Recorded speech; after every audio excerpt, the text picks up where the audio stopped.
Good afternoon, everybody, and welcome to this meeting of the Housing Overview and Scrutiny Committee. Can I ask, as usual, that mobile phones are switched off or put to silent? A fire alarm is not expected today. The meeting is being recorded and live streamed and can be looked at later via the public eye webcast on the Council's website. If anyone wishes to ask a question, please can they raise their hand. Questions, as ever, will be taken from committee members first before any non-committee members. Thank you. So we move on to the agenda. Item 1, public speaking. Lucy, I believe we do have a public speaker. Yes, Chairman. Louise Horsfall.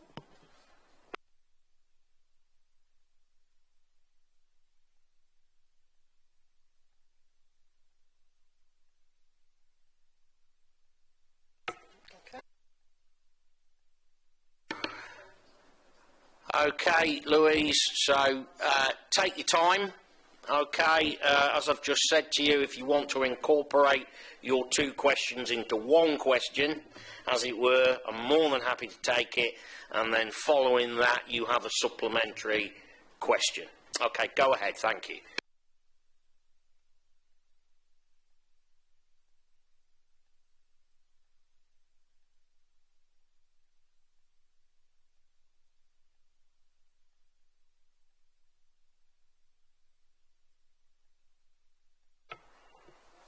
Councillor, thank you.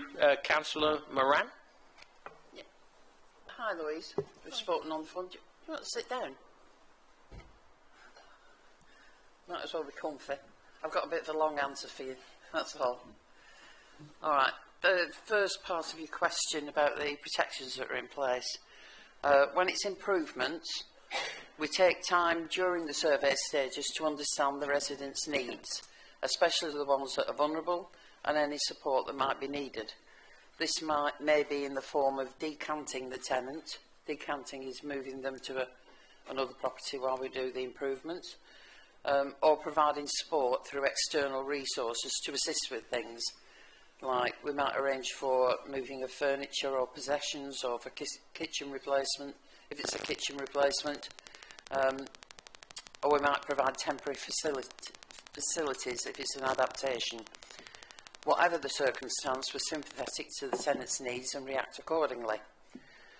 When it comes to repairs, we have flags on our, that's sort of alerts, on our repairs IT system where we're aware of tenant vulnerabilities or where 2-person visits are required. This information will be included in the repair order to ensure that operatives or contractors are aware of customer needs. When required, we work closely with housing management or a tenant support officer when booking in repairs and visiting properties. If we identify that tenants are vulnerable through our own work, we would make a referral to housing to get them involved and the system's updated. Do you want to ask me the second one?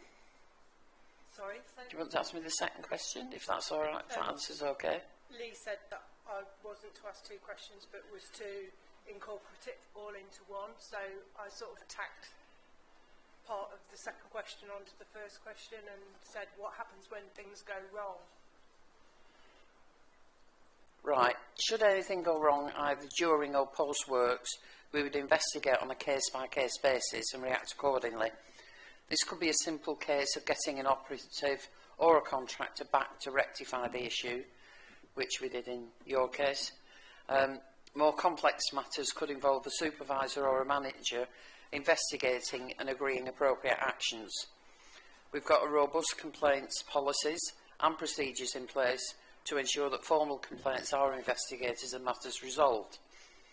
The complaint policy includes a 2-stage process, with managers responding to stage 1 complaints and the head of service, who's our chief executive, responsible for stage 2s.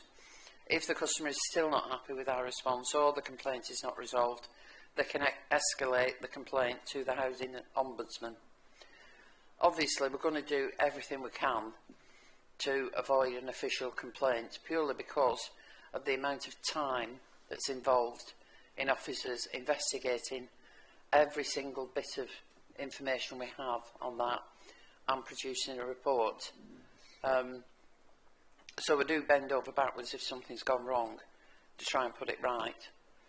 And I hope you feel that's what happened in your case. I don't want to talk about your case at all. It's not about my case. No, but I hope you feel that that's what we did in the case of your property. Because I believe, as at the end of last week, we were up to date on everything, although you've got a couple of new things, haven't you? Yeah. Okay. Thank you. So, Okay, Louise, you can ask a supplementary question now if you so wish. No, I think Councillor Moran's answered my questions. Thank you. Thank you very much. Thank you for coming today. nice to put the face to the voice on the phone. Can you switch your mic off, Councillor Moran? Cheers, thank you very much. Just give it a second. Thank you, Lucy. Okay, Lucy, apologies for absence, please, and I know that we've got a couple of councillors at least running late, I believe. Yes, Chairman. We've been notified that Councillor Bailey and Councillor Penny Mills will both be late attending the meeting. I've not heard any other apologies. Thank you very much. So on to item 3 on the agenda, usual stuff, disclosure of interest. I'm not going to read it word for word in front of me. Councillors know the drill by now about disclosure of interest. Would anybody like to do so at this stage? You can, of course, do so at any point during the meeting. Okay, no, so moving on to item 4, minutes of the meeting held on the 14th of November. Have members got any comments in respect of the accuracy of the minutes only?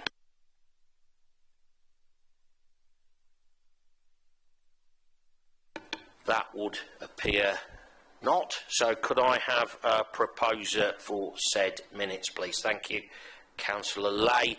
Could I have a seconder? Yeah, thank you, Councillor Kelly. I think that's all first.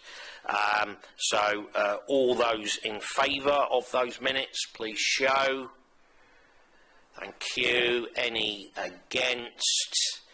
Abstentions? Thank you, Councillor Wood. Okay, moving on then. Item 5, announcements or updates from the leader of the council. He's not here. Cabinet members or head of paid service who's not here. So, Councillor Moran, any updates? I don't. Any senior officers want to make any updates? No. Thank you very much. Okay, so we move on to item 6. This is the housing compliance figures. It is simply to note, so there is no vote on this. I hand over to you, Councillor Moran. Thank you. Thank you, Chair. Areas of fire risk assessment. Can't speak. Fire risk assessment, Legionella testing, asbestos re-inspection and lifts remain at 100%. As previously reported, these focus on the communal areas and those which require little or no access to be granted by a tenant and are unchanged. There's been a slight drop, very slight drop, in the electrical figures, less than 0.5% on last month, and is attributed to by several missed appointments over the Christmas period. This isn't missed appointments by repairers or people going in to do the work, it's missed appointments by tenants. Quite understandable over Christmas. The figures for gas serving have improved yet again, and we now have the highest gas compliance figure since August 23, and that's 99.41. I don't think they'll ever come a day when we have 100% on gas. We've had 27 non-compliant, of which 11 are new, 2 are awaiting repair, 2 are in void properties awaiting certification, 4 external meters have been capped, and the court date is awaited to obtain gas entry warrants. And again, I will say how disappointing it is that we have to take people to court to ensure that their gas is safe. It just beggars belief. Damp and mould. To date, we've had 922 property reports. 592 have been completed. We've got 333 who are booked in with contractors for works, and 245 are with our repairs team. So we're still improving, 1/10 of a percentage by 1/10 of a percentage. And thanks, Phil, for all your work on this. Thank you, Chair. Thank you, Councillor Morani. I invite the committee to make any comments. Yeah, Councillor Wood. Yeah, I mean, thank you for the report. I mean, I think the figures are very good. I mean, I can understand the gas and electricity slightly behind, and I think, like Councillor Moran says, I think it'd be impossible to get 100%. There'll always be some that we have to take to court or dropping out. So that didn't give me a problem at all. I think that the figures are excellent. The only one I've got to query is obviously the damp and the mould. Is that because are they all with contractors? Are we going with contractors to do? Presumably we get a report in that there's damp and mould. Then I don't know whether do we inspect it or do we pass it on to a contractor? It's really just a question. It's not critical of it. It's just wanting a bit more explanation of how we deal with it. If I could. You want to come in there, Alison? Yeah. Thank you, Mr. Chairman. So we've got our own damp and mould team, which we recruited in, I think, September. They will go. We've got a surveyor. They go out and survey the property. They have a builder and 2 labourers that work for them. So whatever works the internal team can complete, they will undertake. But there are some works that go out to external organisations. For example, if an event needs fitting, we've got an organisation called Envirovent which we work with. But we are dealing with reports that go back several months. So we've got, you'll see in the table in the report that some relate to last year and some relate to this year. So we are using also the repairs team to deal with any outstanding reports that we've got. But they're all booked in. It's now just a case of completing the works. Thank you. I mean, yeah, generally I'm pleased with the figures, and I will say that. I've probably got some more questions on damp and mould on the policy, but that's coming up later. But generally quite happy with the things. Thank you. Okay, so was item 6, housing compliance figures. Does anybody, any of the members want to come in? Councillor Lane. Thank you, Mr. Chairman. On the external meter capping, now that we are underway with doing that, do we have an average time for how long meters are capped for before we then gain access to the property at all, please?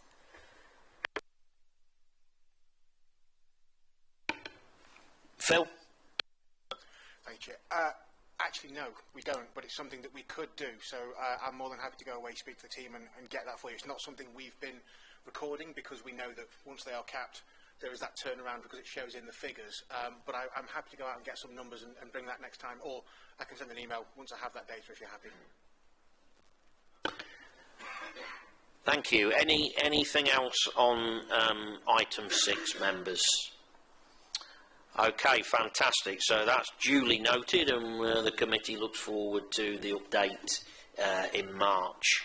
So moving on to some more fantastic progress, Hillsfield project overview.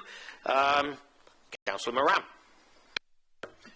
Thank you, Chair. Yes, Earlsfield Grantham project update. To date, we have completed 85 properties under phases 1 and 2. Works are currently progressing on a further 13 properties, which leaves us with just 23 where works are needed to be started. Appendix 1 will provide you with details of the properties that have been completed and where works are in progress. A meeting was held with United Living on 26th of November, where the team raised concerns regarding the progress of the project, because we do have a self-imposed deadline of the end of March. Following the meeting, a comprehensive action plan was produced to address the delivery of the project. Weekly meetings are held between both teams to monitor the handover of properties. The process for inspecting properties has been amended so that the United Living site manager and the council site inspector both attend at the same time to agree any defects, which has reduced the time taken to achieve final handover. A further core group meeting was held on the 17th of December, where it was noted that the number of defects has significantly decreased and the number of completions had increased. A revised programme of works has been provided to the council, which confirms that works on all properties will have commenced by the 31st of March, and at present we're estimating approximately 10 properties will be returned to the council in April or at the very worst May. But I think us being a bit late on 10 properties out of the amount of work that's gone on at the Oilsfield is not a surprise. It was a huge undertaking. Monthly progress meetings continue to be held with United Living to monitor the progress, and they are a frank and open exchange of views are the meetings, having recently sat in on one. Well, thank you, Chair. Indeed, I was at part of the meeting on the 26th of November with the team in United Living, and I'll use the official word, the sort of corporate word. It was a robust exchange, and quite rightly. So this is for noting, but of course, opportunity for anybody to speak on this item. Councillor Wood. I know you use the word robust, which I know what that means as well. Yeah, obviously, I get the impression, and I don't know, and you're closer to it, Mr. Chairman, than me. It's in your area. You're chairman of this committee. What's going off? I get the impression, and correct me if I'm wrong, that the quality of the work they're producing is good, and what we're getting the properties back, and the actual there's less defects now. I noticed. But I've got the impression on these reports that we're being delayed and things aren't happening as quick as they should be.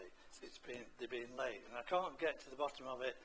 Is that because the contractor's not performing well enough, or is it there's a problem us giving them information and properties to actually work on, or what?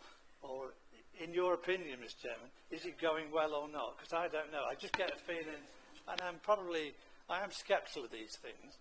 Having worked for contractors in the past and worked here and dealt with building contractors, I know problems arise, I know problems come up and have to be solved, but I would like to know, is it going well or not? Is there a problem on our side or the contractor's side? Well, I will directly answer that as ward councillor. I mean, just stating a fact, Councillor Wood, you come to every meeting of this committee and you make the same point. And you're going to get the same answer. You're going to get the same consistent answer, from me, which is, yes, of course there have been minor issues. I've said that from the start, but the team, in my experience, the housing team, led by Alison, of course, is on top of those minor issues. And I do have to totally agree with Councillor Moran that, you know, if, and this is purely hypothetical at this stage, we don't know, we're still in January, but say purely hypothetically there was a delay on 10 houses for, again, hypothetically, let's say between 4 and 6 weeks. On the scale of what's been done up there, that's not bad going. And in the spirit of collaboration, literally, I'd invite you to go up there and look at what's been done. And I'll leave that one there, and I'll hand over to Councillor Moran or Alison to see if they want to respond on that. Thank you, Mr. Chairman. I mean, there have been a few delays, partly down to resourcing of the project, but United Living have resolved that. But that comes down to the reliance on subcontracts. But it's quite complex because you've got a decamp property, so we move one family out back into their own property. We then have to arrange for a new tenant, another tenant, to be decanted out of their home into the decamp property. Now, if the project slips by a week, then that can sometimes build delay in, because it may be, we've had an example where the tenant was going on holiday, so therefore it wasn't convenient for them to move the following week. So if there are any slippages in the project, then it can cause delay, just because we're trying to work with people who have got, you know, busy lives and have already got things that they're perhaps committed to, so therefore they can't then move out when we're asking them to move out. Also, we have to work with some tenants, because, you know, some tenants do have additional needs, and actually moving from their home into a decamp property for a period of time can be very challenging for them. So we do have to then work with those tenants to get them into a position where they are actually able to move out of their home into the temporary home, and then moving them from the temporary home back into their original home. So it's not just a straightforward project where we've got 86 empty homes where United Living are moving from one property to the next. We are also dealing with families and trying to get them relocated. There was a delay over Christmas because people don't want to move over Christmas, which you can understand that. You know, many of them will have young children, so moving them from their home, which they've got ready for Christmas, and asking them to move into temporary accommodation is quite a big ask, really. So we accepted that there might be a bit of a delay over Christmas built into the process for those exact reasons. We've got a cut-off where we said once you get to the end of the second week in December, it is going to be challenging to ask people to move out of their properties because they've already prepared themselves for Christmas. But other than that, you know, United Living are working very closely with us. They've got adequate resource on site. We've streamlined the process so that rather than them snagging us snagging, we're both going in together, we're identifying what needs to be done, and that has significantly reduced down the process, which means we then have more confidence in the handover date for the property, so then we can get things like removals, cleaning arranged, and United Living have agreed that if they miss those dates, they will then pick up those costs that the council incur, so we therefore know that we're not booking services that are at risk if they don't achieve a specific deadline. Thank you. Yeah, please come back, Councillor. I'm quite happy with the explanation, but I mean, you accused me of asking the same question in every committee. No, I picked up on the word you said, robust. Now, to me, that means if you say you have a robust conversation with the contractor, that I picked up that means they're both arguing. You're both arguing and blaming one another. That's what I picked up. That's why I asked the question. I'm quite happy with the answer. I know these contracts do create problems and difficulties, and we have to overcome them. I'm fully aware of that. So I'm quite happy with the response I've got. Thank you. Fantastic. And I didn't accuse you of anything, Councillor Wood. I stated a fact. Okay, thank you. So, anything else on the Earlsfield project? That is just for noting. Okay, so fantastic. Thank you very much. So we move on to item 8, new build and acquisition update. And again, this is for just for noting. And Councillor Moran. Debbie.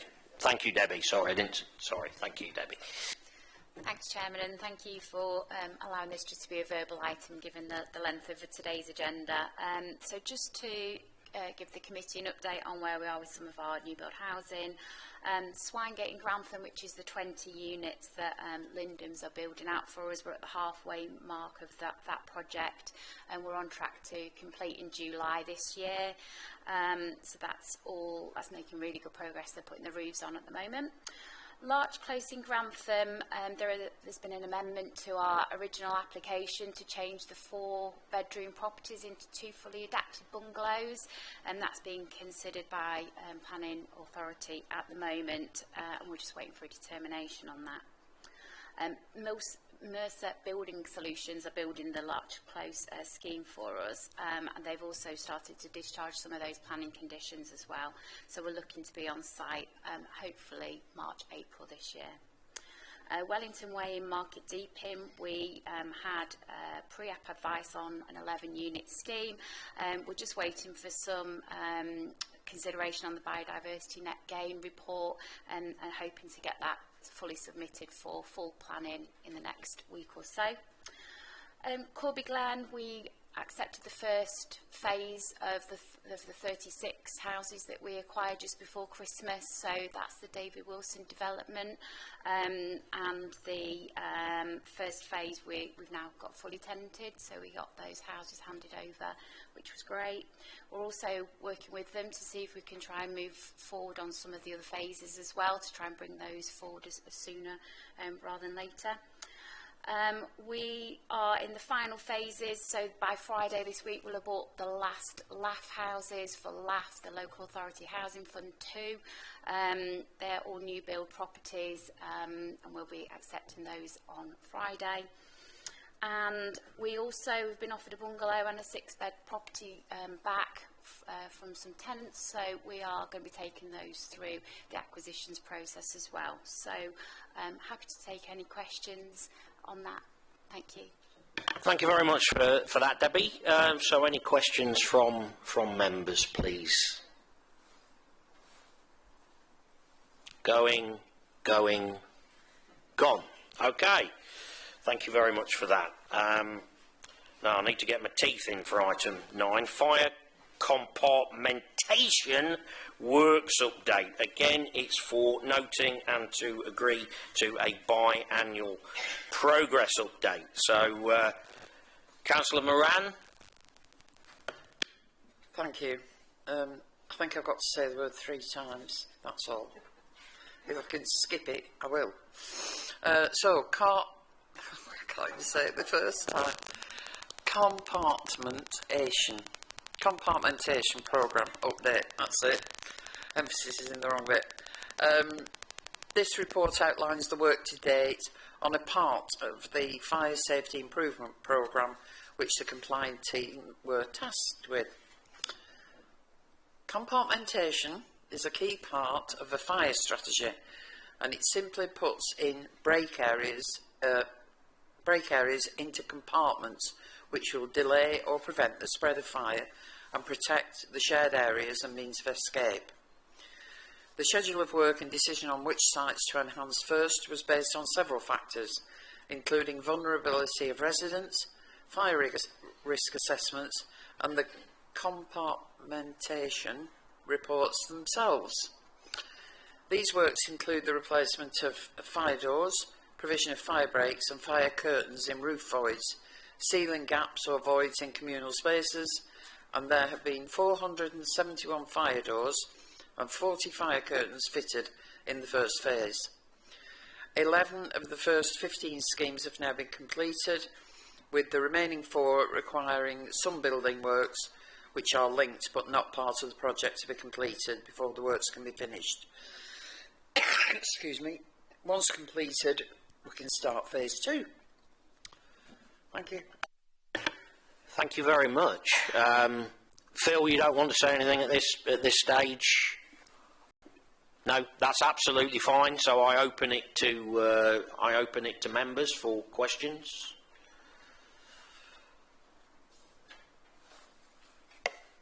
Councillor Kelly. Sorry, you look like you'd like a question, Chairman. So I was just going to ask about the fire curtains in their roof. Are they literally fixed structures, or do they, like curtains, draw back?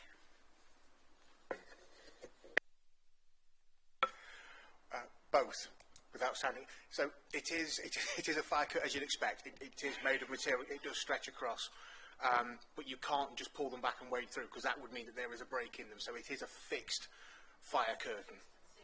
Fixed and sealed, yes. Any gaps would obviously then allow it to go through, which means we'd have wasted our money. Thank you. Anything else on this item 9? I'm not going to attempt the word again. Okay, it would appear not, so thank you for that.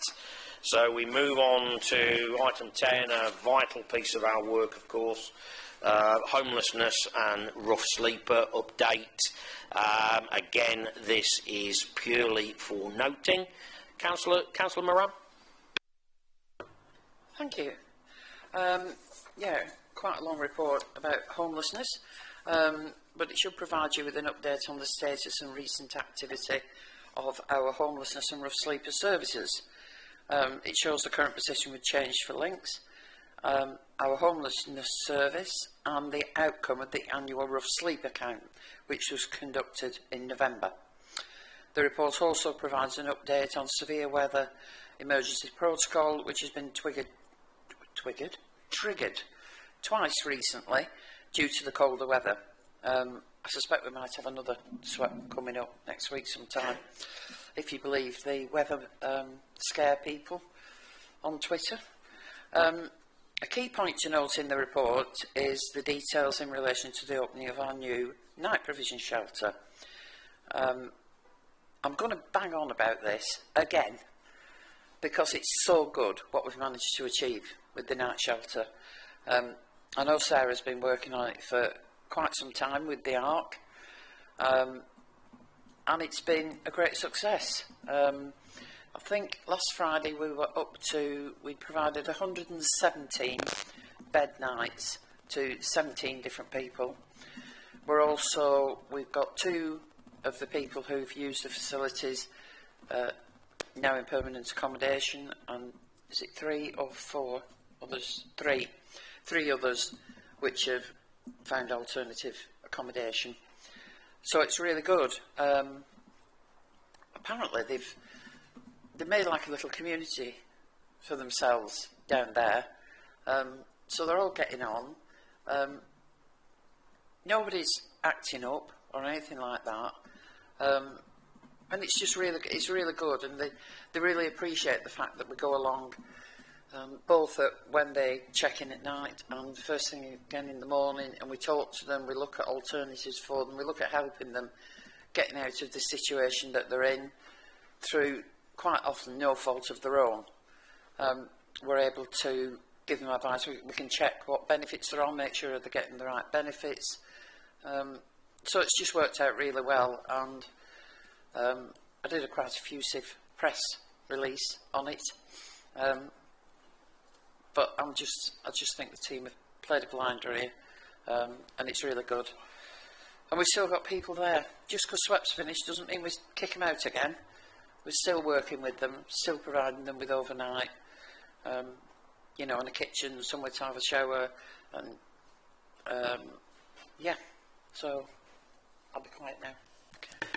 Thank you for that. Councillor Harrison's indicated. Are there any members of the committee that want to come in first? Councillor Lay. Thank you. I think it's really important that this is noted that you've done such a wonderful job on this. But my question is, do we take anybody from outside of the district, or is it just purely for people from within the district? Thank you. Thank you, Chair. No, it should be for people that are and have a local connection to South Kesteven. However, when we did trigger SWEP the second time, when the night shelter was open, we did have a couple of people who were from outside. Now, technically, we should not allow them in, but you know, I'm human, and we did allow them in for a couple of nights, and then helped them to relocate or go back to the area that they came from. And it was at a time when it first opened, the demand was a bit lower because obviously not many people knew about it, so we did have the bed space. However, now we're running almost every night at full capacity. We're having about 8 to 10 people every night. So I think going forward we do need to be a lot stricter on that, because yeah, it is for it's a local provision for people that are in our area. Okay. Any other committee member wish to speak? Councillor Lane. Thank you, Mr. Chairman.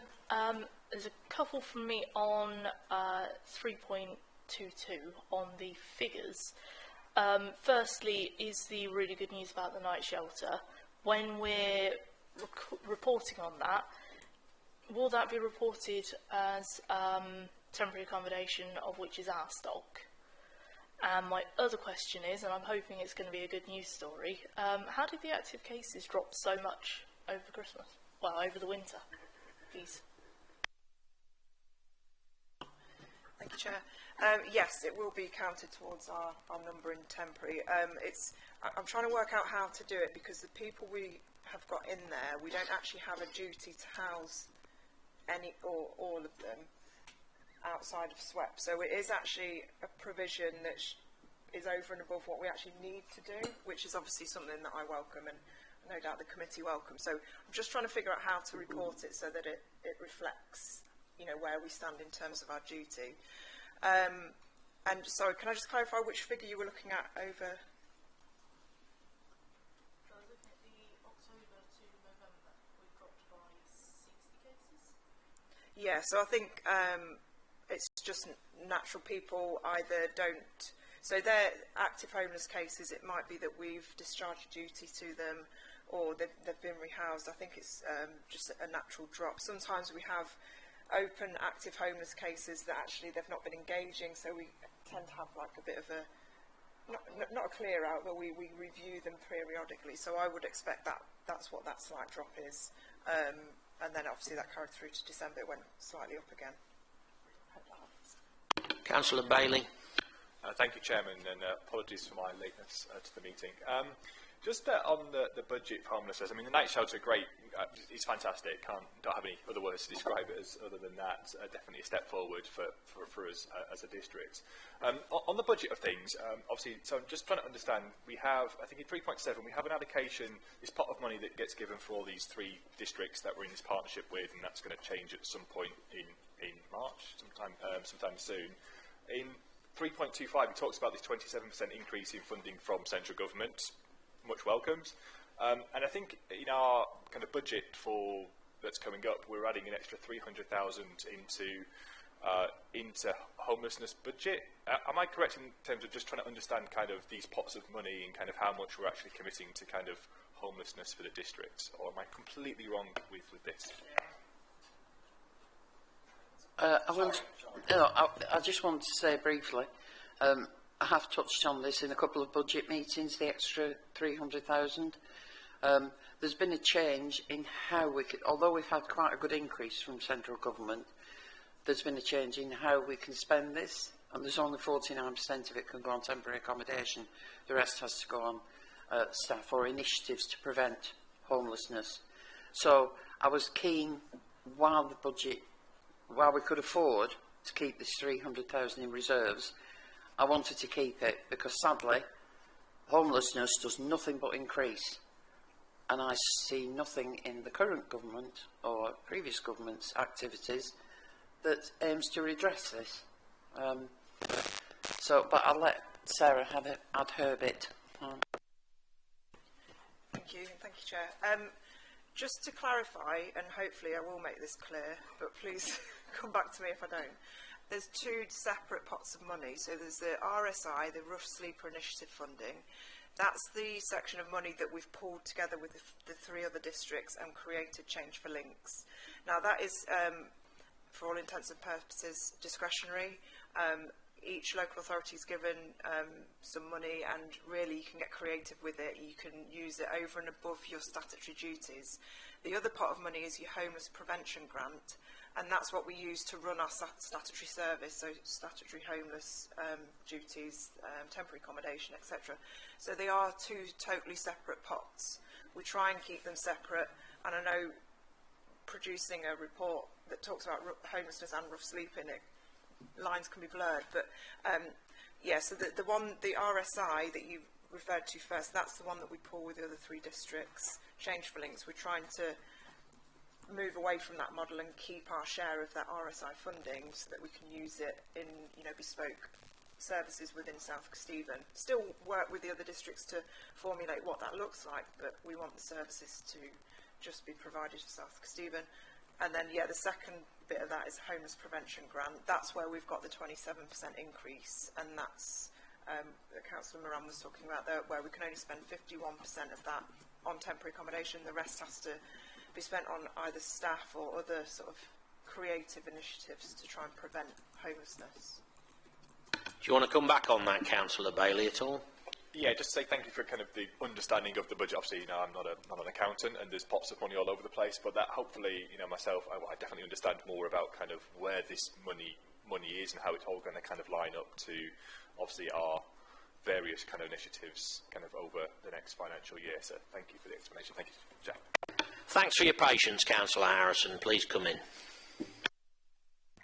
Thank you, Chair. It's just an observation, really. I'd like to offer a massive show of appreciation to Sarah and the team. I know what the amount of work that they've put into this, bringing this to fruition in what's been quite a hostile environment for them. I've actually visited up there, dropping food off 2 or 3 times. It's great what's going up there, the atmosphere up there, and when you speak to the people there, they really appreciate it as well. And I think it's vital that all the members realise that. It would, if they get time, and if Sarah can arrange it, it might be ideal for them to go and have a look up there as well. Yeah, I absolutely endorse those comments, and yes, please, Sarah, a visit totally at your convenience would be, a member visit would be much appreciated. And I can't resist saying this, let's celebrate good news when we get it. You know, despite all the caveats, a 27% increase from central government. That's good news. Okay, does anybody else want to come in on this? Councillor Kelly. Can I just ask a simple question, please? On the table at 3.22, the bottom 3 figures for October and December add up, but the ones for November don't. We're 2 people out, aren't we? Just stating the fact, I picked up on that, Councillor Kelly, as well. I would say it's just a typo, Sarah. Yeah, I would say it's probably a typo. So it's probably displays 59. my terrible maths skills, and I apologise. And not 57, it's probably 59, yeah. Yes, apologies. Okay, members, can we move on? Anything else on item 10? Fantastic work, housing team, thank you. So item 11, the damp and mould policy. Now we will need to approve this, or otherwise with a vote as regards a recommendation to Cabinet. Councillor Moran.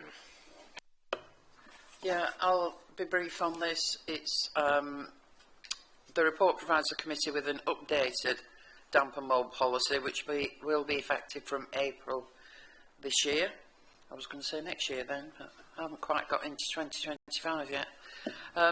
All social landlords must adhere to several regulations relating to damp and mould, and the lack of compliance can place a landlord at risk of prosecution or financial penalty. So it is essential that the Council has a damp and mould policy in place which meets regulatory requirements.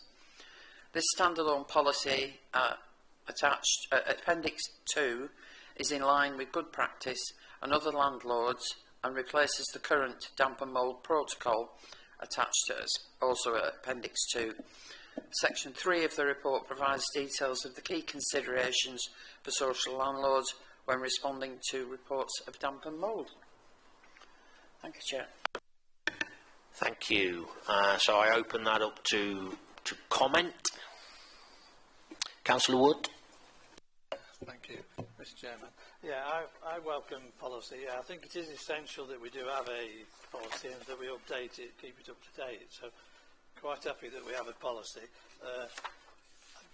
Damp and mould is important to look into and resolve. And I notice in the policy, obviously there's different forms of damp, you know, rising damp, condensation and all that. I just wonder when we look at it, are most of the problems to do with living conditions, condensation things, or is it rising, is it structural things with the dwelling? I mean, I'd like some further information if we can on that, as to what the reasons are for the damp and mould. If anybody can answer that, I don't know. Yeah, okay, thank you for that. What I would say is that I think when we get more data, given that we've recently set up this team and we're dealing with a backlog, that when we've worked through that we'll be able to provide more of a breakdown to answer your question. My gut would say a lot of the issues are condensation related and the structural issues are in minority, but as I say, I think we should have got more detail and got more accurate data for completions. Do you want to come back, Councillor Wood, or are you okay with that? I'm quite happy with that, and I think it's good that we do have a policy of it. I think I'm going on further now to say, great, we're going to have a policy. Can we then look further at it when we've got the policy to make sure we do look at, you know, is it living conditions and we need to give more advice to tenants? or is it the properties? But as far as the report's concerned, I'm quite happy with it. Thank you, Mr. Chairman. It's just to confirm that Mark and Sarah both created a new suite of KPIs, and once they're fully developed, which include damp and mould, which are referred to in the repairs update report that's coming later on the agenda. So once these have been fully developed, then our plan is to actually bring these to the committee more regularly. So that will include an update on the progress of damp and mould, and we can obviously include that additional information within the data that we're going to present to you. Thank you. Councillor Kelly and then Councillor Selby, please. Thank you. I'm wondering, do we have any authority as a district council with regard to the private letting of property within our district and their adherence to legislation about damp and mould? Thank you, Mr. Chairman. I'll refer that question to our public protection team, so Aisha, and I'll ask her to send you a response. Thank you. Yeah, thank you very much indeed, Mr. Chairman, for allowing me to ask a question in relation to damp and mould. I note it does touch upon this in the policy. Do we know how many of our properties actually have loft insulation or adequate loft insulation? A couple of years ago, Mr. Chairman, I had mine topped up in my home, and it's made a massive difference to damp in my home. So I just think it would be good to know how many of our properties do have adequate loft insulation. You know, at the end of the day, it's one of those things that stitching time can save a lot of money. Can I also please, Mr. Chair, while I've got on the microphone, just save me putting my hand up later. As Chairman of the Environment Overview and Scrutiny Committee, on the 10th of February, I've got a gentleman coming in giving a presentation about EPCs, Energy Performance Certificates. Anybody from this committee or any other council would be interested in that, please do come along. Also, an item on the agenda is in relation to flooding, and I'm asking questions about some of our council properties that have been affected by that as well, Mr. Chairman. So just a couple of items there for you as well. Thank you, Colin. Thank you very much for that, Councillor Selby. Mark, is that one for you to answer Councillor Selby's question, or whoever wants to answer it? I can answer, Ian. Yeah, insulation would form part of the stock condition report. And as you know, we're working through, we do about, I think it's 1,200 a year. So insulation is something that would be checked. And if regulations have changed, so we have to have more of it, or we think it wants replacing, that's something that would be addressed straight away. Do we know how many at the moment, how many of our properties are adequately covered with that? Or have we just got to wait for the... No. I'm trying to think where I would find the number, and I'm trying to think how many have currently got good stock condition reports on, but then you've got to take off people that might be having repairs done. And I'd just like to make the point, though, Mr. Chairman, what a massive difference that even a top-up on what you think is adequate.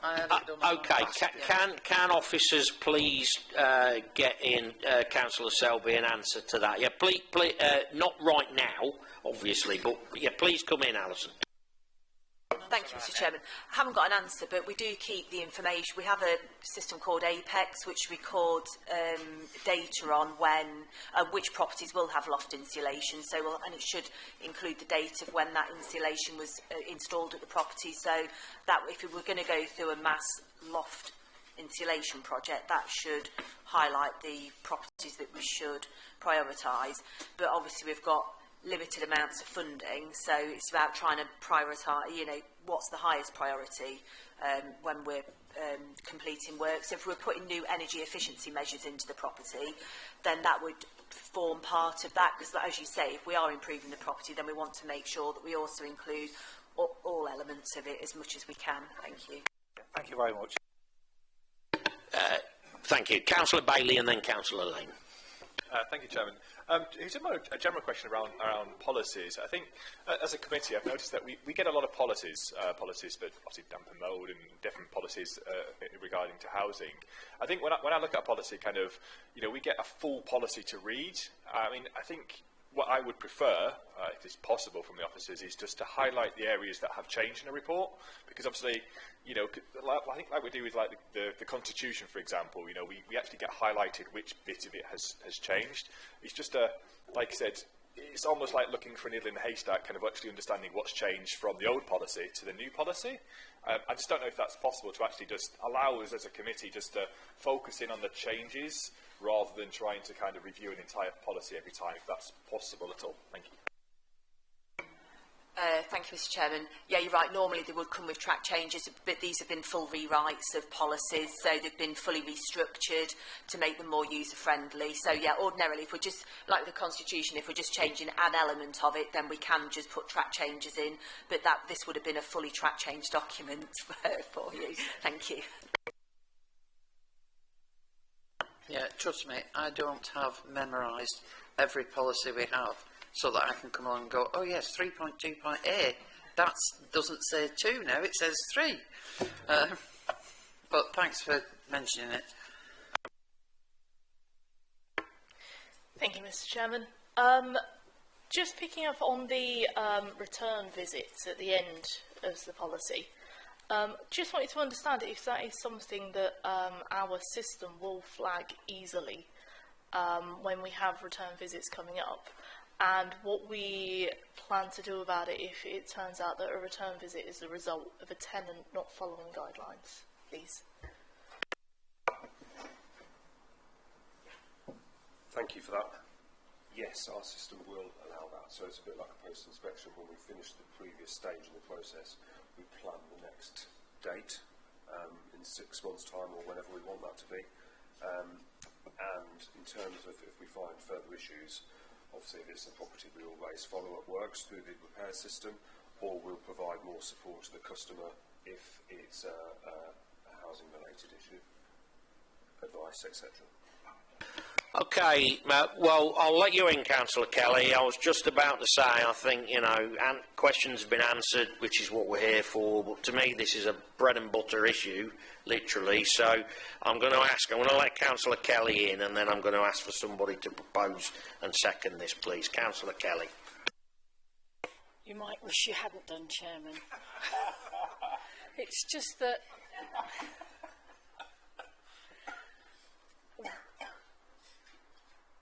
ventilation, preventing condensation, is probably the watchwords of preventing damp and mould. But in order for you to survive as a human being, there needs to be a certain element of warmth.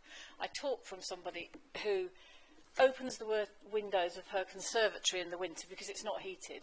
Because if I don't, it just goes completely mouldy. And if I keep it freezing cold and fully ventilated, it has no mould or damp whatsoever. So really the third element in this triangle of events is warmth. And if people are in fuel poverty, are they going to feel that they can provide enough warmth in that property to be fully ventilating as well to prevent the condensation? It's a philosophical question to which I don't require an answer. Thank you. Well, there we go. Councillor Kelly doesn't want an answer, but you want to come in, Councillor Moran? Well, I just think it's a question of balance, really, because if you're unfortunately in fuel poverty and you're keeping your heating down to the absolute bare minimum, you wouldn't be creating sufficient condensation for it to turn into mould. So it's sort of cooler temperatures stop the prevention of mould as well. But at trickle vents, you can't tell when trickle vents are open. Yes, well, you're the princess and the pea, aren't you? Right, I'll quit while I'm ahead. Okay. I'm going to ask, please, for a proposal to take this forward to Cabinet. Thank you very much, Councillor Wood. Could I have a seconder, please? Thank you very much, Councillor Lane. All those in favour, please. That is unanimous. Thank you. So we'll move on to decamp policy. We'll do this, and then I'll test the waters about whether people want a comfort break at the end of this item. I'm getting nods of approval from Councillor Moran, can't think why.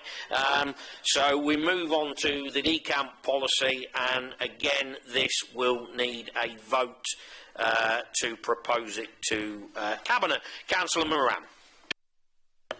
Thank you. Bearing in mind the previous question from Councillor Bailey, this is a new policy. All right? All of it's new, every word. As I explained earlier, but for the benefit of the tape, decamp relates to the movement of tenants to a different property, not from their choice, as it were. Improvement works and major repairs will normally be carried out whilst the tenant remains in their home. However, there will be certain situations, such as those when the health and safety of the tenant would be at risk, or the works are extensive, when works cannot be carried out with the tenant in the property. Where this is the case, the council will arrange to move the tenant and their household either permanently or temporarily. This policy shows the practical steps the council will take to facilitate this process. The report recommends for the decamp policy to be submitted to Cabinet for adoption, please. Thank you. Okay, any points or questions on this policy at this stage? Councillor Lane. Thank you, Mr. Chairman. I am afraid so I completely agree that we need a decamp policy. There are a few points on this that I feel we may like to have another look at the priorities. It's mostly coming down to sorry, let me just find the relevant section. Page 79 of the agenda pack, page 9 of the policy, where we're looking at the new school uniforms and rehoming for pets. On my notes I have written that I find it unpalatable that we are suggesting that if we are forcing or asking a family to move from their home, to be suggesting that we would therefore require their children to change school or their pets to be rehomed. I just don't feel that that's right. So I'm hoping someone's going to tell me I'm completely misreading it, but I feel like we might like to have another look at the priorities that we're suggesting, if I have understood it correctly, please. Yeah, the new school uniforms. I know of a particular case, I'm not going to say who it is or where it is, but their property is no longer suitable, and they have chosen, well, I don't know if they've chosen or it's the availability, it's a mix of the two, I think, to move to a different town. So if they had children that had previously been at Kesteven Community College, they can't, living in Bourne, carry on going to Kesteven Community College, because I don't think there's a bus for starters. So I can see why we would pay for one uniform. As regards pets, I'm trying to think when this would possibly come into play. If we're having to move somebody to a housing association property or something like that, where they don't allow pets, or if we're having to move them to a flat, yeah, if we're having to move them to a flat,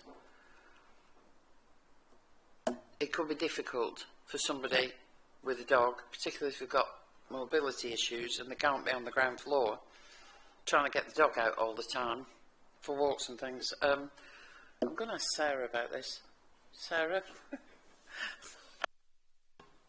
Thank you. I think it needs to be read in terms of, it goes without saying we would try and find a property that's within an area that they would prefer, that means there's minimal disruption to the family. However, as with anything, when trying to write to policy, you try and cover all eventualities, and then actually, when you read down to it, it makes it, we've perhaps gone a bit too wide. So, probably not answering the question very well. Yes, we would try and keep the children in the same school. However, if that wasn't possible, and one of the barriers for that family was moving schools, was the cost of the uniform, what we're saying is we would consider covering that cost.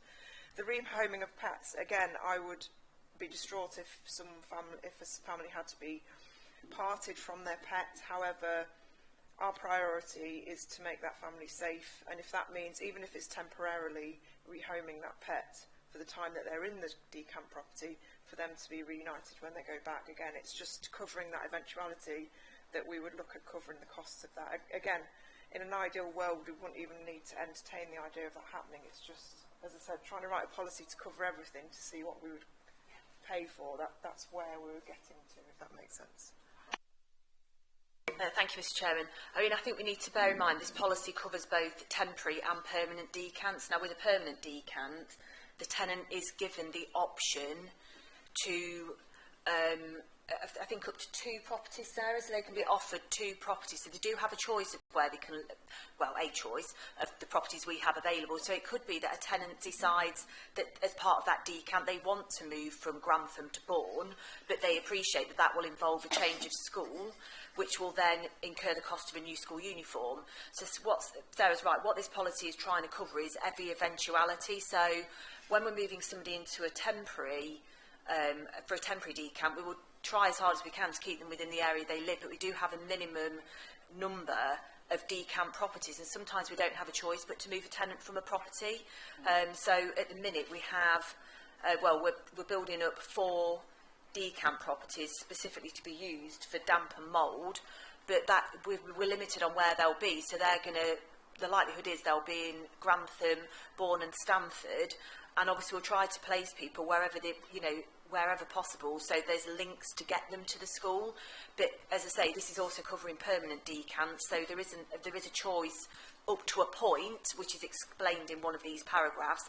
I think people can refuse up to 2 properties. When it gets to a 3rd, it's we offer it, and then if they say they don't want it, then therefore that removes our need to continue to try to identify a property for them, which is why all of these various items are included under section 12. Thank you.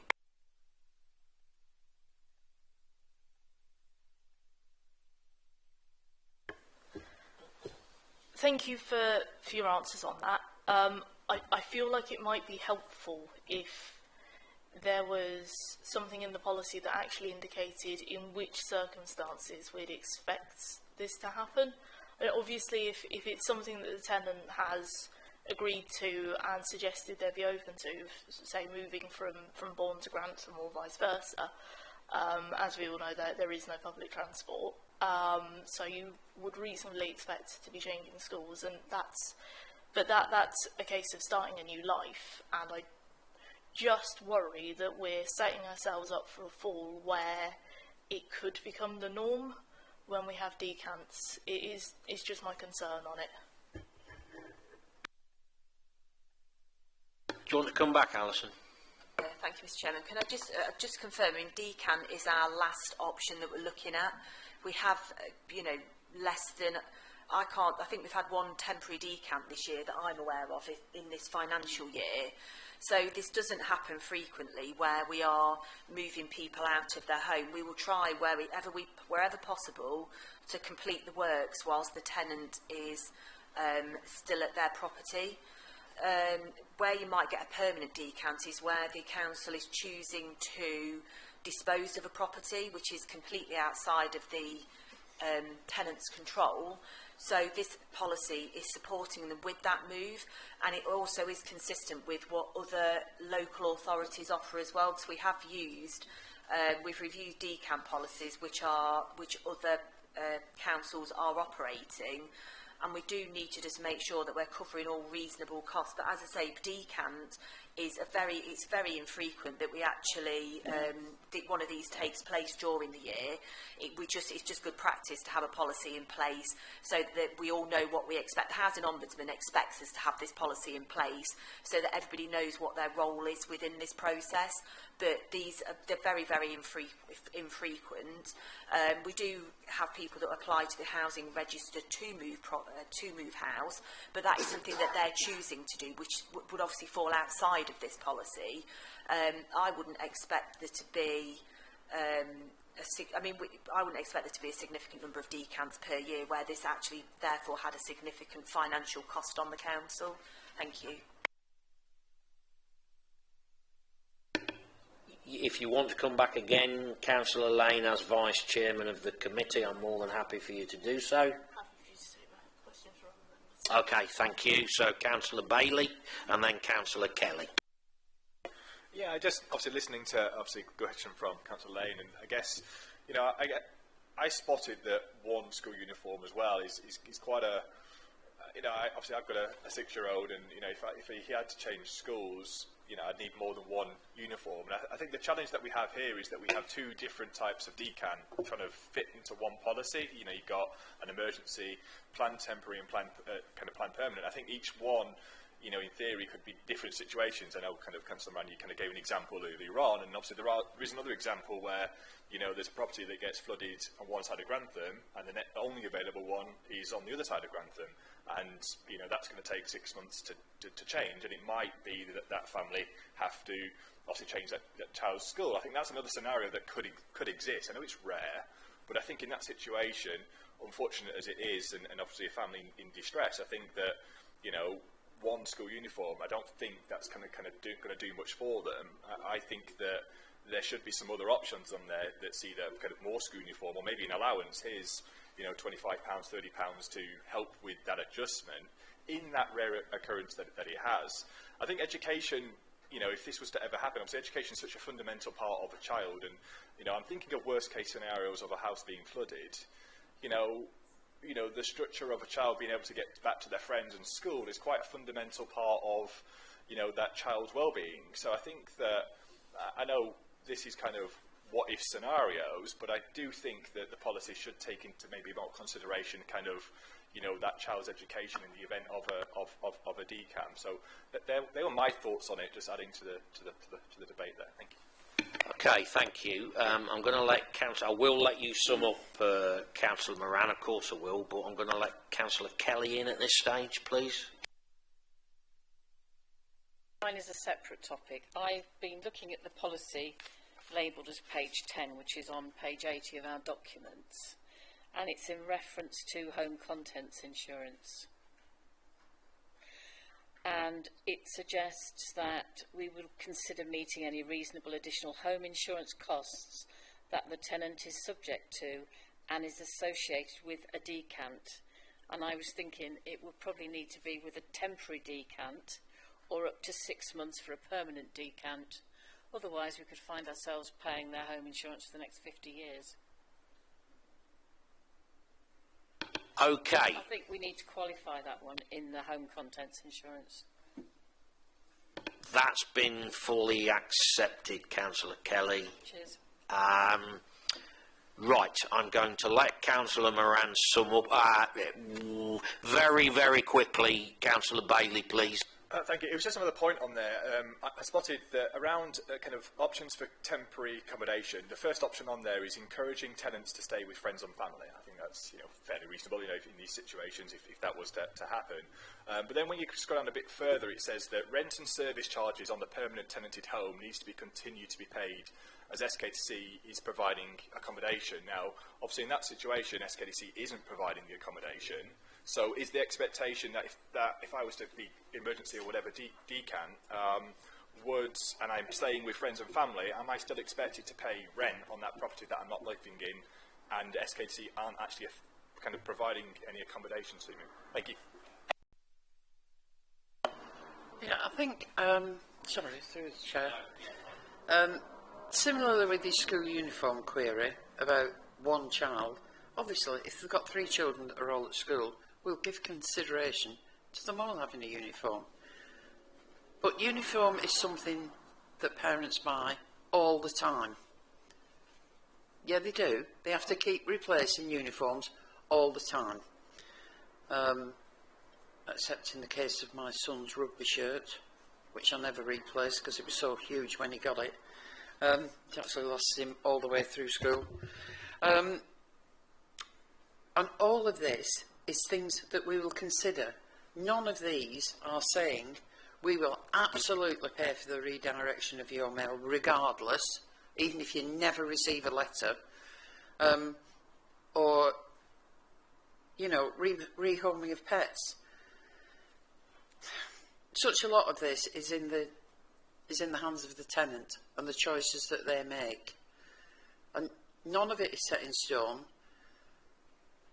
We're just trying to cover, as officers have said, every eventuality. It's like the carpets. You're expected to reuse the floor covering in your homes. You know, we'll lift it and put it back. Doesn't mean that we're just going to say, oh, well, actually, I know it was full of holes and this, that and the other, but we're absolutely not contributing to it. You know, if we've made it worse. I think we're getting hung up on minutiae, to be honest. And I agree, I concur with that, Councillor Miranda. That's purely a personal view for what it's worth. I'm going to ask at this stage, please, if there is anybody that is prepared to propose that this is sent to Cabinet.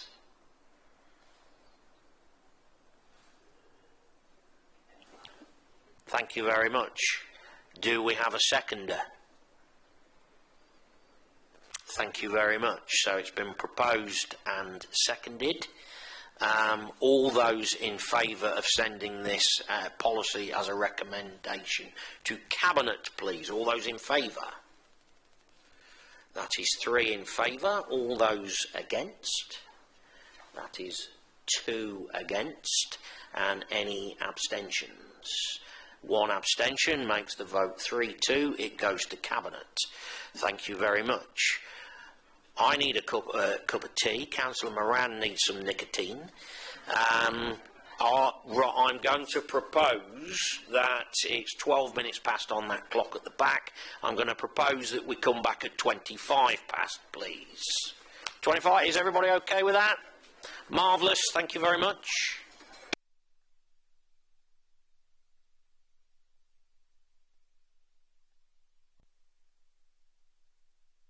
Okay, colleagues, I'm going to make a start because we've gone over the agreed recess time. Welcome, Councillor Mills. I've just seen her somewhere. Yeah, she's arrived. She's arrived and left the chamber again. So we're up to item 13, which is repairs service update. This is purely for the committee to note. Over to you, Councillor Moran. Thank you, Chair. Right, there's an awful lot of information in here. I'll try and give you the highlights. It's an update on the progress made following the internal repairs service order report that was received by this committee in April last year.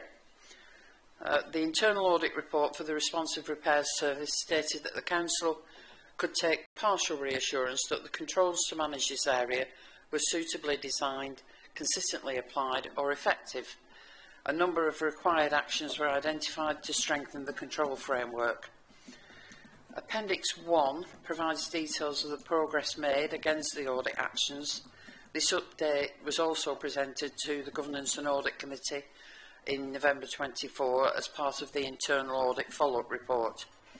12 actions and 2 advisory actions were identified. 10 of the 12 have been completed. The remaining 4 will be completed by the end of this financial year, 31st of March. Significant progress has been made on improving this service since receiving the findings from the audit, and these are detailed throughout the report. Section 4 provides details of interim staffing structure changes that have been introduced, with separate manager roles for voids and repairs. These have been created that have been created, which means that each can focus on their area of responsibility. This has also created capacity for the new damp and mould team to be included in the repairs team. Section 5 details the performance reporting that's been introduced, which means that a team can monitor performance and track progress, which is key data that's needed to support the service improvement. Performance data for the internal repairs service for September to November has been included in this section of the report. Performance data for the repairs service external contractors will be provided in Q4. Weekly reporting for damp and mould inspections and repairs was introduced in November, and KPIs are being developed in line with the new draft damp and mould policy. As detailed in section 6 of the report, repairs service improvement plans were developed in November. Paragraph 6.2 provides details of the actions that have been completed, and paragraph 6.3 provides details of the actions that are planned for Q4 24-25. As detailed in section 7 of the report, weekly reporting for repairs in progress was introduced in November to enable the team to monitor the progress of the improvement plans. Paragraph 7.2 provides details of the positive improvement made since November, which includes both in-house and contractor jobs. It is proposed that a repairs service update report is included as a regular item on the agenda for this committee to ensure that members are kept regularly updated on the positive progress being made by the team.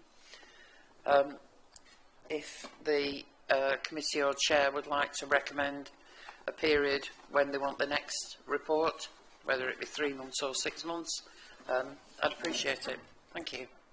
Okay, thanks for that, Councillor Moran. So, yeah, this is just for noting, but if members have a view on what Councillor Moran has just asked, please fire away. So, Councillor Wood.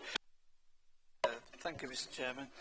Yeah, I note the report and what Councillor Moran has said. I suppose, I mean, we've had the audit report, and I'm pleased to say the progress on those seems pretty good to me. Excellent. The high value ones we've completed, most of them we've completed, so we've acted on that. I'm also pleased that the numbers are going in the right direction. I still think it's a bit of a problem, and that's not to be, I know you think I'm being critical, I'm not actually being critical. Several years ago, a long while ago, I was in charge of housing repairs at SKDC.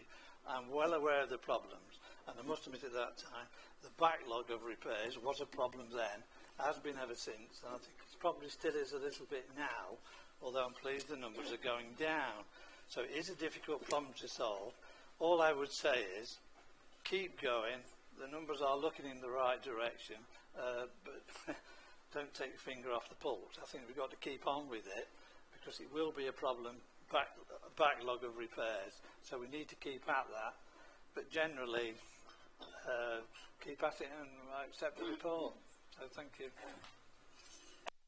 Yeah, Councillor Wood, yeah, thank you for your positivity, and in all seriousness, you know, this is a scrutiny committee. You can come here and ask any questions or make any points that you wish. That really does go without saying, but just to clarify that. Councillor Moran, you want to come in? Yeah, I think something that should make quite a big difference is the new framework that we've got coming in, which I believe is March, April, whereby we will be asking, it's a sort of a low value framework, where we'll be going out in each of the 4 towns looking for local people to do local work, rather than using the, you know, big contractors to do stuff, and I think that'll help us a lot with a lot of the little things. We are, of course, at the moment going through a progress of batching jobs as well. So, you know, all glazing repairs will be done by the same companies that we already have contracts with. So we should continue to see the improvement that we've already had. Councillor Lane, I'll let you in, Councillor Bishnell Singh, but obviously councillors on the committee take precedence. Councillor Lane. Thank you, Mr. Chairman. Just looking at the KPIs for in-house repairs, just wanted to understand if the repairs in progress are just our backlog repairs, or if they include new ones as well. And if they do include new ones, could we have a line indicating how many new ones have come in each month on the table, please? Thank you.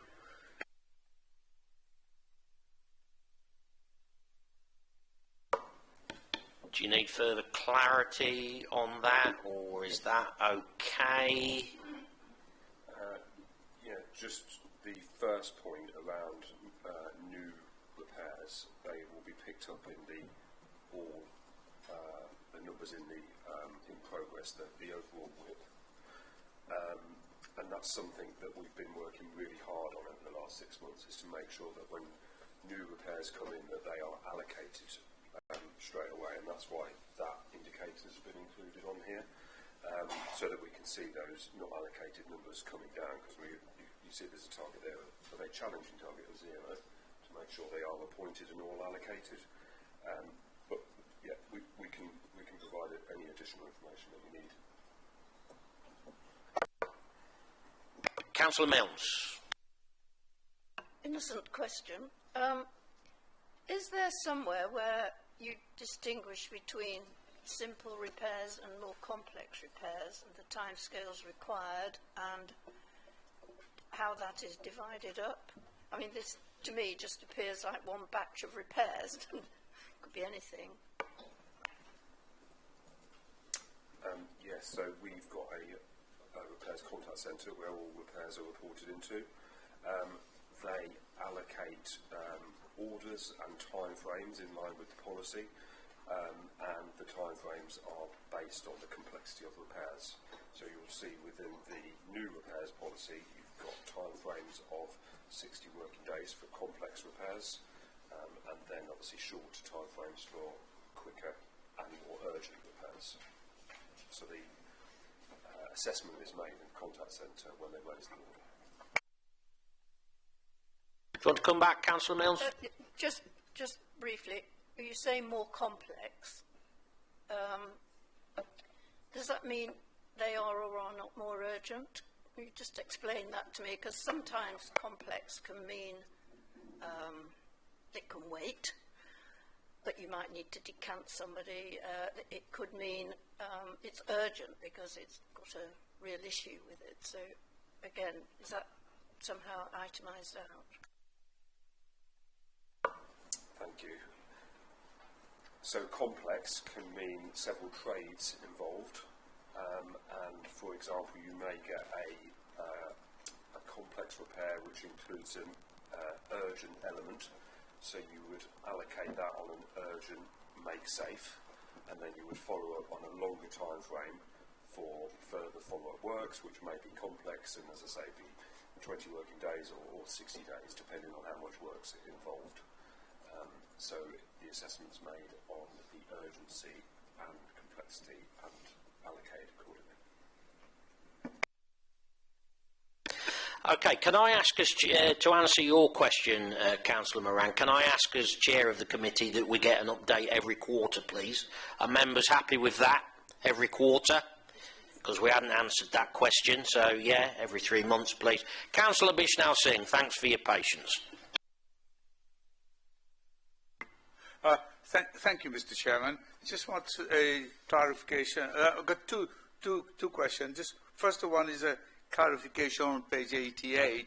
In the table, the last number it says 12M repairs.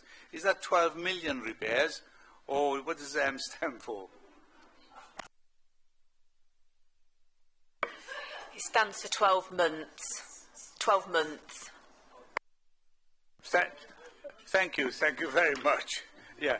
Now, the other things, Mr. Chairman, I would like to know, the mould repairs. I just want to know, I'm very pleased that we are progressing, we are tackling these. You know, these repairs, when they have been done, are they completely eradicated, the problem of moulds, or is there something that is a temporary fix? Thank you. So our aim is obviously to eradicate the problem, but as you'll recall from the previous policy, we do arrange follow-up appointments to carry out inspections when works are completed in the future, and they will assess whether the problems come back or not and arrange follow-up work, etc. Okay, thank you very much.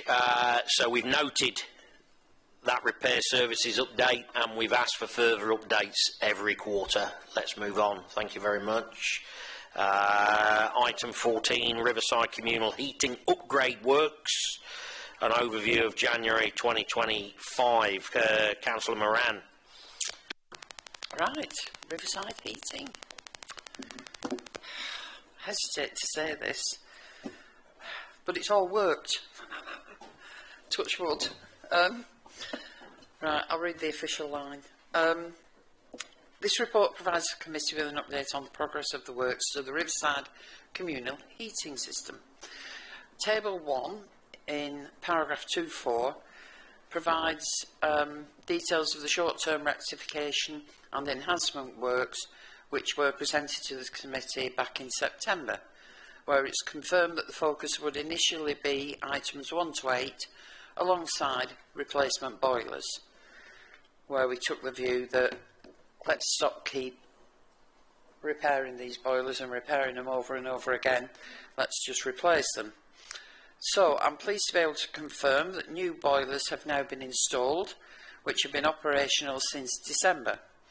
A temporary boiler was installed whilst these works were in progress to ensure that residents had access to heating and hot water. The building management system has been installed and its inspectors go live very shortly, certainly this month. We've only got 3 immersion heaters that have not yet been wired up, which is due to access issues. Flushing of the secondary system and installation of new thermostatic controls commenced last week.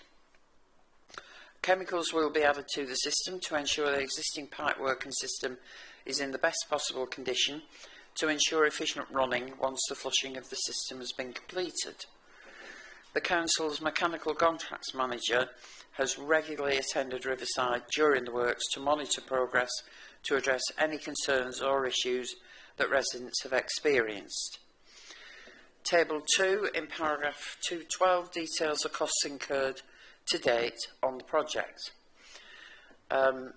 We have had some complaints from residents. I think the most prolific complaint was that their flats were too hot. So our Council Mechanical Contracts Manager has shown them how to lower their thermostat. Obviously when they get the new one in, it'll be a lot easier.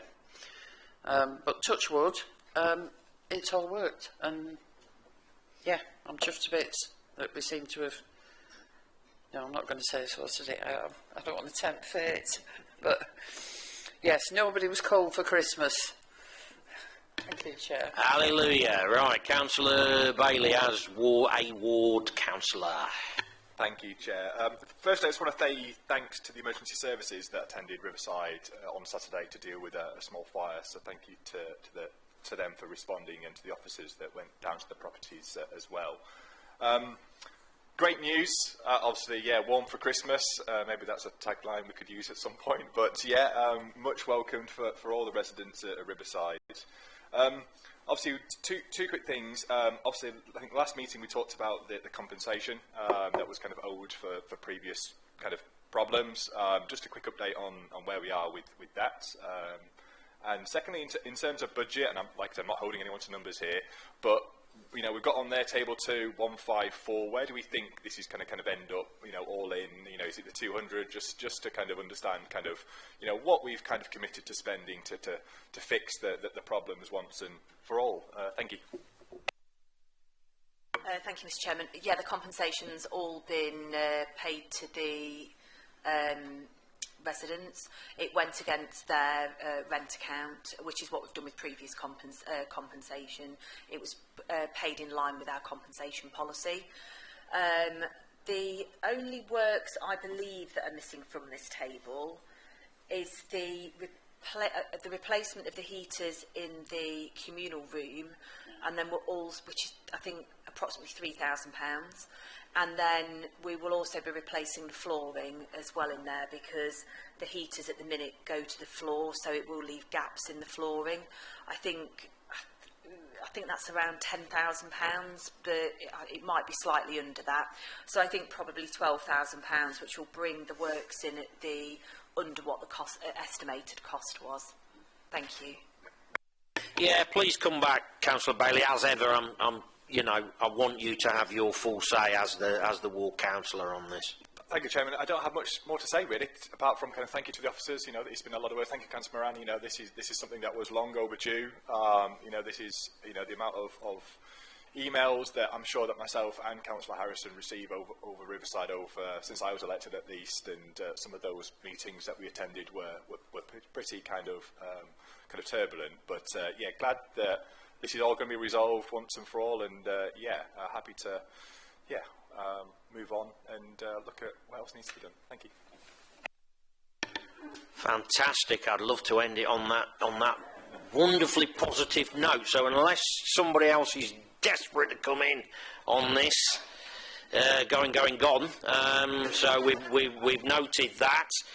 Thank you very much. We move on to item 15, response time to housing inquiries, and this is a verbal report, Councillor Moran. Not from me, I'm happy to say. So. Thank you, Chairman. I just wanted to provide the verbal update on the performance in relation to member inquiries. So when we have inquiries coming into the Directorate, we encourage them to come into our generic email inbox, housing inquiry at South Kesteven, and that way we can keep track of our response times and how many we're getting. So on average, since April 2024, we receive 25 council inquiries a month. That is a very average figure. It varies quite drastically. Sorry, Sarah, I didn't catch that. It's my hearing. How many did you say a month? On average, 25. Thank you. Thanks. It doesn't sound very high, but usually the complexities of them does take quite a lot of work, just saying. So we did have a response time of 15 working days up until November. However, I felt, and I think most agreed, that was too long. It wasn't in line with any sort of response times. If you look at our complaints response, our customer service response time, it didn't in line with any of that. So in November 24, I did reduce that to 10 working days. However, a caveat to that, if it is urgent, we do aim to respond and reply within 1 to 2 working days, or even same day. Myself and Alison are very approachable, and Mark. So please don't think that it's 10 working days and that's that. If it's urgent and we feel it's urgent, we will respond a lot quicker than that as well. So looking at timescales, in April 2024, we were late on 10 of the responses. So out of the average of 25, 10 of those were late. So that was beyond the 15 working days at that time. We have massively improved on that, and in November 2024, none of them were late. So of all of the, again, average 25, all of them were responded to within the given timescale. I then reduced the timescale to 10 working days, and in December, 3 of them were late. So if I could blame Christmas, if I could blame people not getting used to... Somebody didn't get the memo. Yeah, someone didn't get the memo of 10 working days. So, but nevertheless, to go from 10 in April 24 down to now 0 and then 3, I think that shows, we are massively improving on our response times. So again, I've already said it, but I would like to remind all councillors, again, myself, Alison and Mark, we are approachable, but the reason we say to send your inquiries into the housing inquiries inbox is that that's manned all the time. If myself and Alison are out on site, or Mark, or we're in meetings, which we find ourselves often to be, if you email your inquiry and that's picked up almost instantaneously, because I have staff monitoring that inbox at all times, it also helps us to provide stats such as this. I can show clear improvement on how quick we are at responding. So if I can, again, just a little plea to please encourage people to send your inquiries into that email address, I'd be really grateful. And I think on that, we have had other inquiries over the year that have gone outside of that. I know Alison, when you first came into post, and myself, inquiries are coming directly to us. Again, I don't discourage that. It's just, it really does help us to try and monitor it if we can use that centralised email inbox. But that said, please rest assured, this, you know, I really want to increase the good communication between yourselves and officers. I hope you've seen that over the last year, since April certainly, since myself, Alison and Mark has started, it has improved. The performance figures show that. And I just want to make sure that you're aware that it's still a top priority of mine. I want to make sure responses are done in a timely manner. And obviously, if there are any issues, you know that you can always come to us at any point. Thank you. Thank you very much for that. I mean, speaking purely personally, it's improved massively, and I thank you for that, Sarah and the team, and I also sincerely thank you for reducing the official response time from 15 to 10 working days. Thank you. Councillor Wood. Yeah, thank you again. Is it, Sarah, if we could ask Sarah, those response times, is that a full response, or presumably it's not just an acknowledgement, it is a full response, is it? Yes, a full response within the 10 working days. You would normally get an acknowledgement, and you'll be given a, when it goes through to the generic inbox, you'll be given a reference number. We then log those internally, so that's the reference number for us to use. And yeah, so 10 working days for full response. If there is a reason that you can't get a full response, i.e. it's a complex case, we'll keep in touch with you throughout that and give you as full a response as we can. And then if there's any follow-on works or you know, updates, we aim to keep you fully updated. Okay, Councillor Moran. Yeah, I just wanted to give you an example of response times. One that unfortunately will not be in the figures, but I had a councillor contact me with what he considered was an urgent enquiry regarding an elderly resident. I rang it in at about 11:15. Yeah, I was just going in Tesco. Rung it in at 11:15. By the time I got into this building at 1 o'clock, I got a response, and the resident had been visited and the issue sorted out. That won't appear in the figures to lower our response times, unfortunately, because that's a perfect example of an instant thing. Having said that, another thing from my point of view is getting notification of complex issues, particularly around antisocial behaviour or things like that. And there are 10 people, 9 councillors and an officer or something like that, copied in on the email. I spend an inordinate amount of time whittling down who I'm speaking to. I mean, I had quite a complex issue with the lady who had a lot of repairs, which had started prior to Christmas. There were so many people responding to her emails that during December, the last 2 weeks in December, I had 36 emails about her, and the first 2 weeks of January, I had 51. It's just, please guys, target it. Thank you. In that response time, Councillor Moran, what massively impressive clout you obviously have with the team. That is impressive of pleasing the boss. Wow, I'm blown away. Sorry, Councillor Kelly. Was that you sometimes find if somebody has a problem, they will email 10 different people. They will email every town council who happens to be on SK council as well, and they go for the splattergun approach, and then you're all trying to be helpful, and you don't even know sometimes that the other people have been copied in as well, and I think that is a problem. Yeah, but what I said in a separate meeting with another councillor was that they could be assured that if an email with a complex problem, if I was one of the recipients, that I would sort it out. It would be sorted out. It would be progressed. And like in the 51 situation, every time I replied to the tenant, I took everybody else that didn't need to be involved off the list.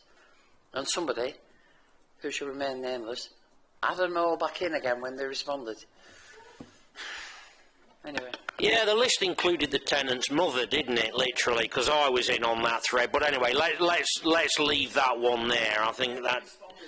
Yeah. But it's a very good point, Councillor Moran. Yeah. So, anything else on this item before we move on? Thank you very much for the update. So we move on. We're nearly there. We move on to agenda item 16, the work programme. In my paper pack, it's on page 102.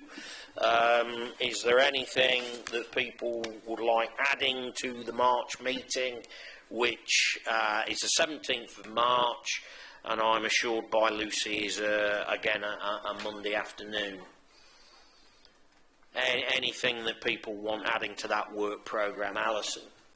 Thank you, Mr Chairman. Do you want an update on repairs to that committee, or do you want it to come to the one after that? What is your professional opinion about the reasonableness of asking for another one for the 17th of March? I think perhaps coming to the one after that, because then we should have seen further progress on it, and then we'll hopefully have the contract in place with the major contractor. So if we bring it to probably be the May committee in May. That is absolutely fine by me. Thank you. Anybody want Councillor Bailey? Just to make sure we don't miss this, because obviously, as once this is gone, it's gone. Obviously, I think there's an update about the night shelter expansion. I think that was due for March. Obviously, I missed the start of that meeting. That's going to be at that meeting as well. And what was the other one that is dropped off the top of my tongue? Obviously, in the homelessness one, we obviously are doing this. The district homelessness is a standing item. Yes, I guess just to make sure it kind of doesn't make sure within that big report that is obviously a focus, because obviously that is coming up to kind of when we're going to make a decision on that. So that would be really interesting to get a full report then. Thank you. Thank you, Mr Chairman. Yeah, the homelessness and rough sleeper report is a standing item, so that will be presented to every committee, and it will provide an update on rough sleeper initiative, homelessness and the night shelter in each of the reports, in that report that we bring to the committee every time. Thank you. Okay, Councillor Kelly.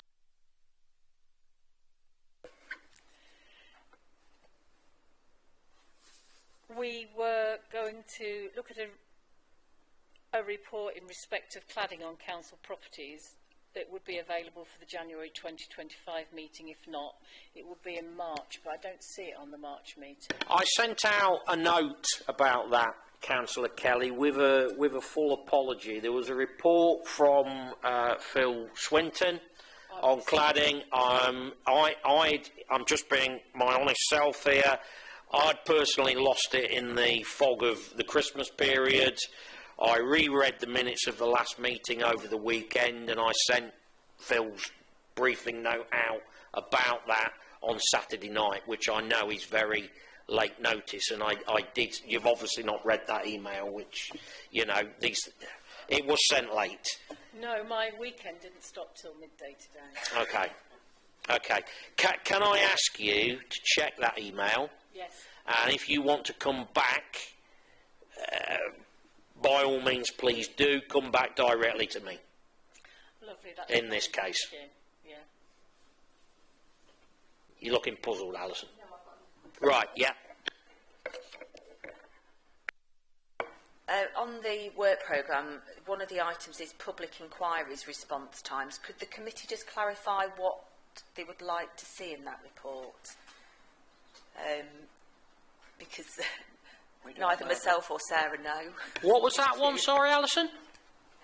Public inquiries response times. Oh, public inquiry, yeah. Councillor Lane. Thank you, Mr Chairman. I believe it might be me that asked for that one on the work programme. And from memory, I think I was asking to see how we respond to members of the public. So in this agenda pack, we've had the call response times in the reports. I was just wondering if we could look at those in a little bit more depth, maybe? Or if that's the report we have, then that's great, because we've seen it in this one, unwittingly. Yeah, I mean, it's the only, we've got, the main thing, I don't think we necessarily log public inquiries if it's just a query about the service. We log the performance on complaints, but that goes annually to the Governance and Audit Committee as part of their remit. So I think it's just maybe a little bit more. We can have a look, and it might be that we just need to move it to, if we discuss it at the agenda setting meeting, to see what information we've got, and then we can just decide we may need to move it to a later committee. So yeah, okay, thank you. Okay, so I've had no notification of any urgent business. So just closing by saying, as I always do, and it's very sincerely meant, thank you so much for the work that the whole team does. And I formally close the meeting at 4 o'clock. Thank you very much.